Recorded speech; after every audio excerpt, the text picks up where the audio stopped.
নমস্কাৰ জনাইছোঁ। মই আজি অন্য এটি ভিডিঅ'লৈ আপোনালোকৰ মাজলৈ আহিছোঁ। আজি মই দুখন বিজনেছ প্লেন ফাৰ্মৰ আজি যিখন ফৰ্ম ফিল আপ কৰিম সেইখিনিও ফাৰ্মৰে হয়। সেই দুখন আপোনাৰ এখন থাকিব আপোনাৰ ডায়েৰী যিটো গৰু পালন বা গাখীৰ উৎপাদনৰ, আৰু এখন থাকিব আমাৰ বেকয়াৰ্ড পল্ট্ৰি বা হাঁহ কুকুৰা যি আমি ঘৰত পোহোঁ সেইখনৰ ওপৰত মই আজি আপোনালোকক ফৰ্ম দুখন ফিল আপ কৰাই দেখাম। কিন্তু মোৰ যোৱাকালি ফৰ্মখনৰ বিষয়ে দুআষাৰ কওঁ। মই আজি গম পাইছোঁ যে কিছুমানে মই যেনেকৈ দিছিলোঁ, যি লিখিছিলোঁ ঠিক তেনেদৰে তেওঁলোকে নিজৰ ফৰ্মবিলাক পূৰণ কৰিছে। কিন্তু মই যি ভিডিঅ' বনাইছোঁ বা যিখিনি ফৰ্ম ফিল আপ কৰি দেখাইছোঁ আপোনালোকক, সেইখিনি এটা উদাহৰণহে হয়। আপোনালোকক মই বুজি পাবৰ কাৰণে তেনেকৈ পূৰণ বা যোগ বা বিয়োগ কৰি দেখাইছোঁ। কিন্তু আপোনালোকে ফৰ্মবিলাকত তেনেকৈ পূৰণ হৰণ কৰি দেখাব নালাগে। আপোনালোকে জাষ্ট আজি ভিডিঅ'টো বা যোৱাকালিৰ ভিডিঅ'টো চাই নিজৰ ফৰ্মতে তেনেকৈ ভৰাব। মই যি 800 বা 500 টকা যিটো লিখিছোঁ সেইটো আপোনালোকৰ নহ'বও পাৰে, কাৰণ আপোনালোকৰ ঠাই অনুসাৰে ঠাই বেলেগ হ'ব, আপোনালোকৰ খেতি বাতি বা কাম কৰাৰ ঠাই বেলেগ হ'ব পাৰে। সেইকাৰণে আপোনালোকৰ যিটো একচুৱেলত হয় সেইটোহে ভৰাব। মই যি 15,000, 200, 4,000 এনেকুৱা ভৰাইছোঁ সেইমতে নহয়। আপোনালোকে যিটো নিজৰ ঠাই অনুসাৰে যিটো পৰিমাণ হ'ব সেইটোহে ভৰাব। এতিয়া মই আজি যি দুটা ফৰ্ম ফিল আপ কৰিম, এটা থাকিব আপোনাৰ ডায়েৰী আৰু এটা হ'ল বেকয়াৰ্ড পল্ট্ৰি। এতিয়া প্ৰথমে মই ডায়েৰী বা গৰু পালনৰ বিষয়ে ফৰ্মখন ফিল আপ কৰিম। আপোনালোকে মন দি চাব। সময়ৰ অসুবিধাৰ কাৰণে অসমীয়াত টাইপ কৰাত অলপ অসুবিধা হৈছে, সেইকাৰণে মই ইংৰাজী ফৰ্মখনকে আপোনালোকক বুজাই দিম। কিন্তু আপোনালোকক মই বুজাই দিম, আপোনালোকে অসমীয়াত ভালকৈ বুজি ল'ব, আৰু বুজি নাপালে ভিডিঅ'টো বাৰে বাৰে চাব। এতিয়া আহিলে বিজনেছ প্লেন ডায়েৰী, মানে গৰু পালন বা গাখীৰ উৎপাদনৰ। ইয়াতে মই একজনী গৰুৰ বিষয়ে উদাহৰণ ধৰিছোঁ। আপোনালোকে যদি 2জনী বা 3জনী গৰু হিচাপ কৰে সেইটো বেলেগ হ'ব পৰিমাণটো, কিন্তু মই বৰ্তমান একজনী গাই গৰুৰ যিটো হিচাপ হ'ব সেইটোহে বনাইছোঁ।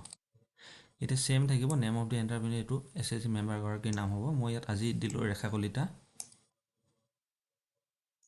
2 নম্বৰ আহিলে SHG MIS কোড, মানে লকছৰ যিটো আমাৰ বৰ্তমান চলি থকা কোড সেইটো দিব লাগিব আপোনালোকে এইটো।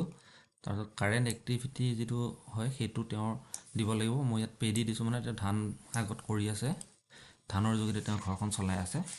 আৰু ইয়াতে আহিলে কাৰেণ্ট এক্টিভিটিৰ যিটো তেওঁ বছৰেকীয়া আয়, ইয়াতে মই 30,000 টকা তেওঁ বছৰেকত ধানৰ পৰা আয় ইনকাম কৰে বুলি দেখাইছোঁ। ইয়াতে চাওক, মই ইয়াতে অনলি এক্সাম্পল অফ 1 কাউ দেখাইছোঁ, মানে এজনী গৰুৰ হিচাপটো দেখাইছোঁ। আপোনালোকে ইয়াত চাব ইনভেষ্টমেণ্ট প্লেন।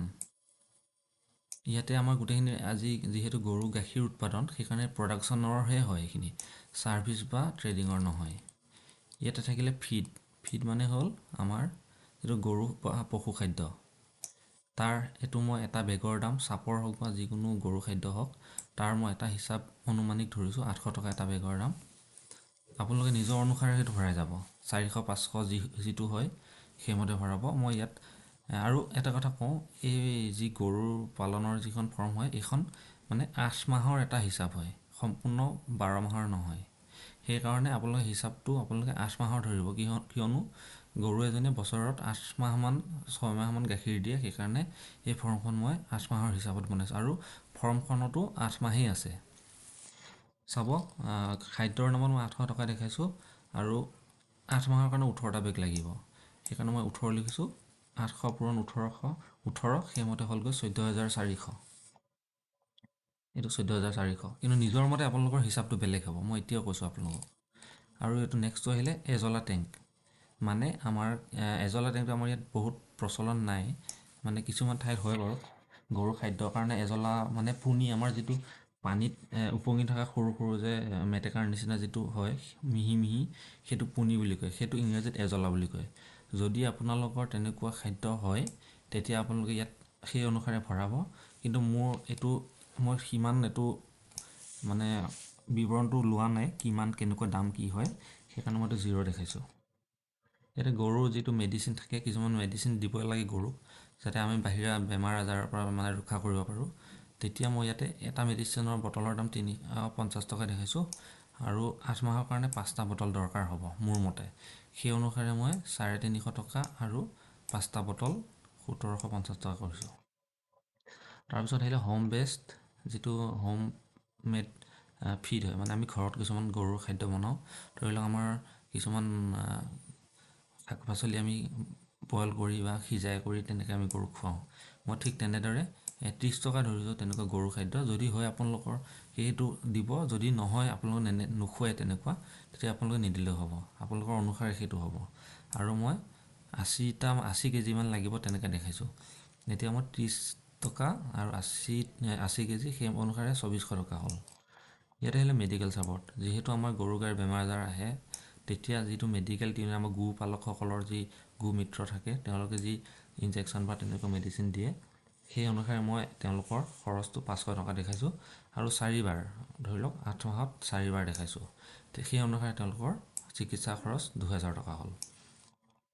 ইয়াৰ নেক্সটটো আহিলে যিটো ফাণ্ড ফ্ৰম MMUA, মানে আমাৰ যিটো ফৰ্ম অনুসাৰে 10,000 টকা দিয়া কথা আছে, এই 10,000 টকাটো ইয়াত আহি গ'ল। আৰু চেল্ফ কণ্ট্ৰিবিউশ্যন, মানে আমি 20,000 টকা যি সম্পূৰ্ণ আমি হিচাপটো উলিয়ালোঁ, এই 20,550 টকা, এই 20,550 টকাৰ পৰা 10,000টো বিয়োগ কৰি দিয়াৰ পিছত যিটো থাকিলে, সেইটো আমাৰ নিজা খৰচ হয়, নিজৰ পকেটৰ পৰা খৰচ হয়। সেইদৰে 20,550 টকাৰ পৰা 10,000 বিয়োগ কৰাৰ পিছত ওলাল 10,550 টকা আমাৰতো নিজৰ পকেটৰ, সেইটো আপোনালোকে এনেকৈ দেখাব লাগিব। আৰু মুঠটো হ'ল আপোনাৰ 20,550 টকা। এতিয়া নেক্সটটো চাওক, মাৰ্কেটিং এণ্ড চেলছ প্লেন, মানে আমি গৰু গাখীৰ কেনেকৈ বিক্ৰী কৰিম তাৰ হিচাপটো সুধিছে। এইটো ইয়াত মই অলপ আগত কৈছিলোঁ আপোনালোকৰ, ইয়াতে মিল্ক উইথ ইন 8 মান্থছ, মানে 8 মাহৰ এটা গৰু, এজনী গৰুৰ হিচাপটো, এইটো 8 মাহৰ, এইটো দেখিছেনে 8 মাহ। ইয়াতে চাওক, মই প্ৰতিদিনে গৰু আমি যদি ভাল খাদ্য খুৱাম, সেইকাৰণে এজনী আমি দেশী গৰুৱে হওক বা আমাৰ জাৰ্চি গৰুৱে হওক, আমি এজনী গৰুৰ পৰা মই 3 লিটাৰ গাখীৰ ডেইলি উৎপাদন হোৱাটো দেখাইছোঁ।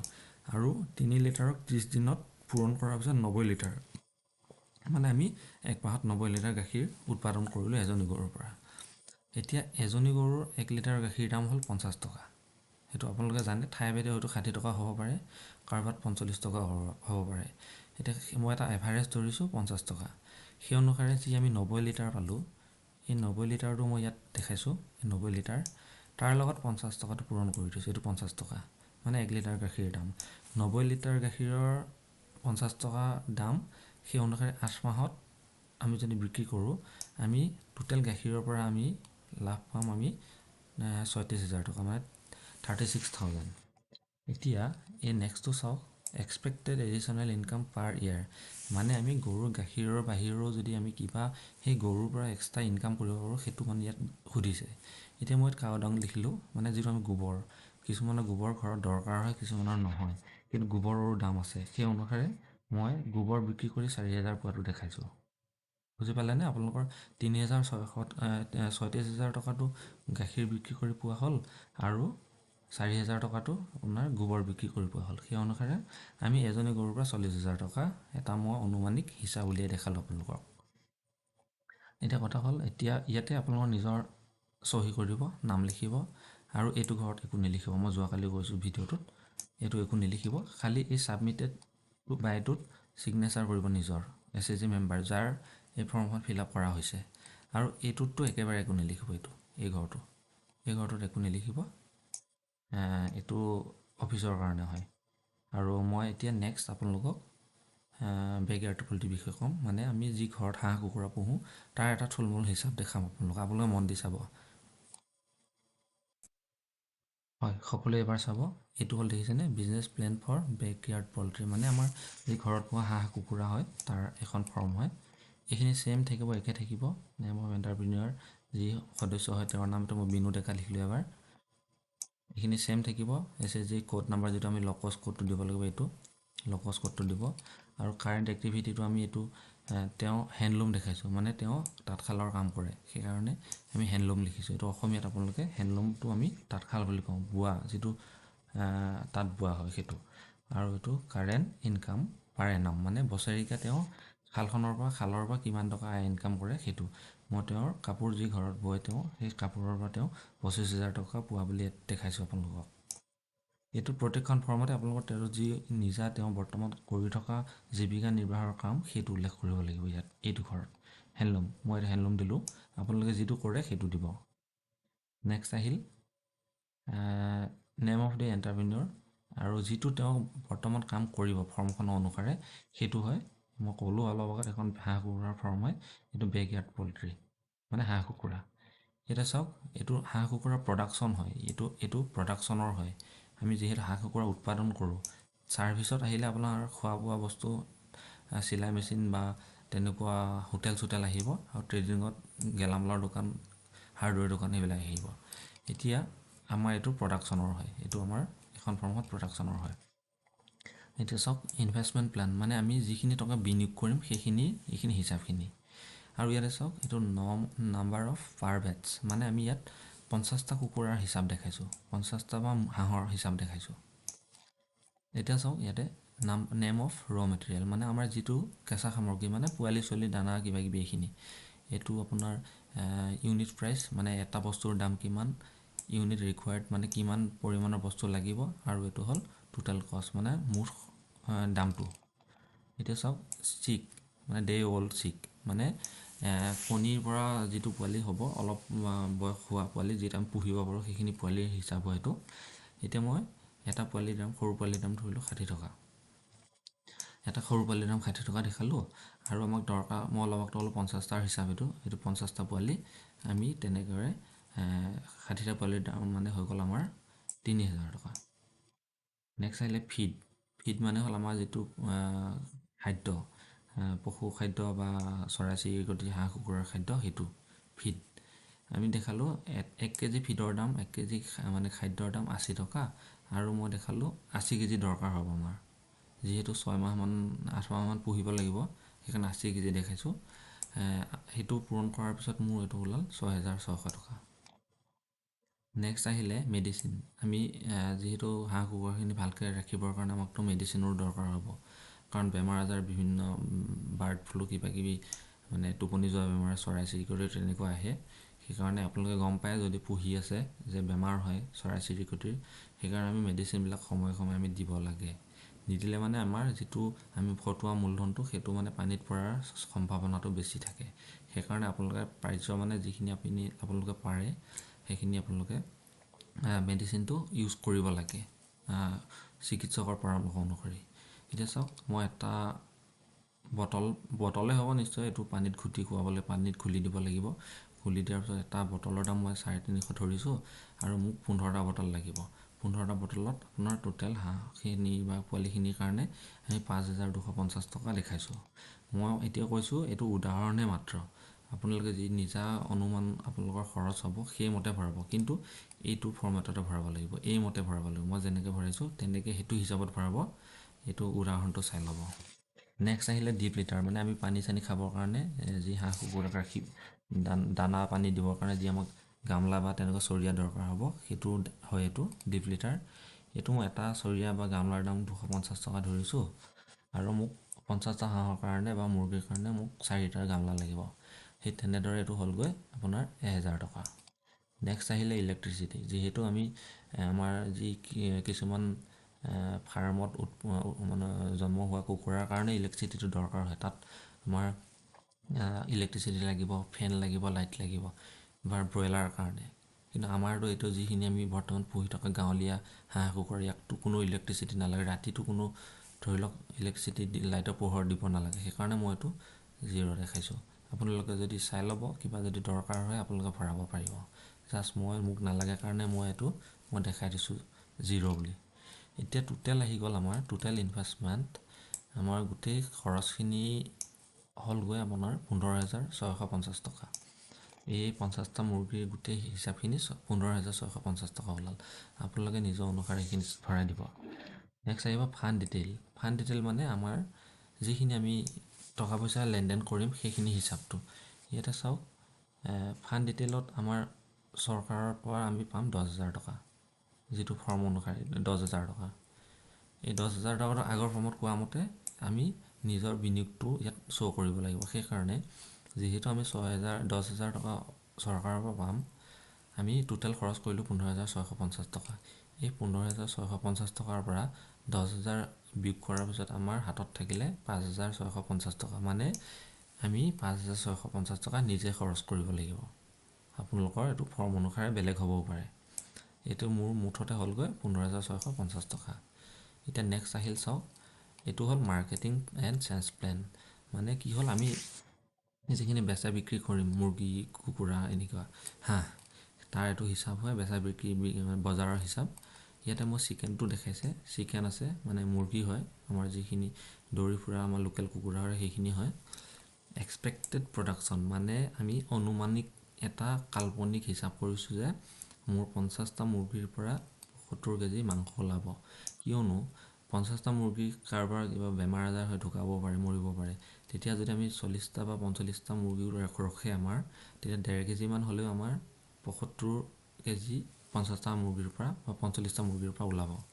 সেই অনুসাৰে আমাৰ যিহেতু বজাৰত বৰ্তমান 400 টকা মানে চলি আছে লোকেল মুৰ্গীৰ দামটো, তো মই 400 টকা এভাৰেজ দেখাইছোঁ। সেই অনুসাৰে আপোনালোকৰ আমি এইটো হিচাপ কৰি পালোঁ, টোটেল চেলছ যিটো টাৰ্ণ অভাৰ আমি পালোঁ 30,000 টকা। আমি 50টা বা 45টা মুৰ্গীৰ পৰা 30,000 টকা আয় ইনকাম কৰিব পাৰিম। এতিয়া চাওক, এক্সপেক্টেড এডিশ্যনেল ইনকাম পাৰ ইয়াৰ, মানে আমি এই 50টা 45টা মুৰ্গীৰ পৰা যিখিনি অতিৰিক্ত আমাৰ মানে ওলাব পাৰে আয় ইনকাম, সেইখিনি ইয়াত লিখিব লাগিব। মইতো এগ লিখিছোঁ, মানে কণী। যিহেতু 50টা মুৰ্গীত আপোনাৰ মাইকী কুকুৰা থাকিব পাৰে, কণীটো নিশ্চয় পাৰিব। এই কণীৰ পৰা মই 5,000 টকা এটা আপোনালোকে ইনকাম কৰা বুলি দেখাই দিছোঁ। বুজি পাইছেনে? আপোনালোকৰ সেইটো আপোনালোকে নিজৰ মতে চাই ল'ব, যিহেতু আপোনালোকে অলৰেডি তেনেকুৱা মুৰ্গী বা হাঁহ প্ৰডাকশ্যন কৰি আছে, উৎপাদন কৰি আছে। আপোনালোকে গম পাব যে কেনেকুৱা সময়ত কিমান মুৰ্গীয়ে কণী পাৰে। সেই অনুসাৰে এটা অনুমানিক হিচাপ আপোনালোকে ইয়াত কাল্পনিক হিচাপ এটা দি দিব, কিন্তু সেইটো হিচাপত দিব। অতিৰিক্তকৈ 10,000, 15,000, 20,000 এনেকৈ নভৰাব, হিচাপ কৰি দিব। এতিয়া নেক্সটটো ছেইম থাকিলে, ইয়াতে ছাবমিটেড বাই SAG মেম্বাৰ, যোনগৰাকী সদস্য ফৰ্মখন ফিল আপ কৰিব তেওঁৰ হয় চহী। ইয়াতে নেক্সট ভেৰিফাইড বাই ব্লক কোঅৰ্ডিনেটৰ, এইটো আপোনালোকে কোনো কাৰণত নভৰাব, এইটো অফিচৰ হয়। আৰু এইটোতো আৰু নভৰাব, এইটো আপোনাৰ যিটো অফিচৰ মানে ভেৰিফিকেশ্যন হ'ব, তাত এইটো কমেণ্ট থাকিব, এইটো নভৰাব। এতিয়া আশা কৰিছোঁ নিশ্চয় আপোনালোকে থুলমূলকৈ হ'লেও ভিডিঅ'টোৰ যোগেদি ফৰ্মখিনি ফিল আপ কৰাত অলপ বুজি পাইছে, কেনেকৈ ফিল আপ কৰিব লাগিব। কিন্তু মই পুনৰাই কৈছোঁ আপোনালোকক যে মই যিখিনি ভৰাইছোঁ এইখিনি মই এটা হিচাপ কৰি মোৰ মতে ভৰাইছোঁ। কিন্তু যদি আপোনালোকৰ হিচাপটো বেলেগ হয়, এইটো আপোনালোকে এই ফৰ্মখন অনুসাৰে নিজৰ মতে ভৰাব। মই এইখিনি উদাহৰণ দিছোঁ, আপোনালোকে নিজৰ কেনেকুৱা প্ৰয়োজনীয় বস্তু হয় সেইখিনি আপোনালোকে সেইটো দাম অনুসাৰে ভৰাই যাব। আৰু সকলোকে ধন্যবাদ জনাইছোঁ ইমান দীঘল ভিডিঅ'টো চোৱাৰ কাৰণে। কিন্তু ভিডিঅ'টো ছুটি কৰিব বিচাৰিলেও ছুটি নহয়, কিয়নো এইখিনি বুজাই দিবৰ কাৰণে টাইমটোতো গৈ থাকে। সেইকাৰণে আপোনালোকক ধন্যবাদ জনাইছোঁ, আৰু আশা কৰিম এনেকুৱা ভিডিঅ' আগলৈ এনেকুৱা চৰকাৰী আঁচনিৰ বিষয়ে ভিডিঅ' পাই থাকিবৰ কাৰণে, তথ্যবিলাক গম পাবৰ কাৰণে এই মোৰ চেনেলটো ছাবস্ক্ৰাইব কৰি ল'ব, আৰু লাইক কমেণ্ট কৰিব, যাতে মই ভৱিষ্যতে যি ভিডিঅ' দিওঁ আপোনালোকৰ হাতত মানে তপৰাই পৰেগৈ। ধন্যবাদ সকলোকে।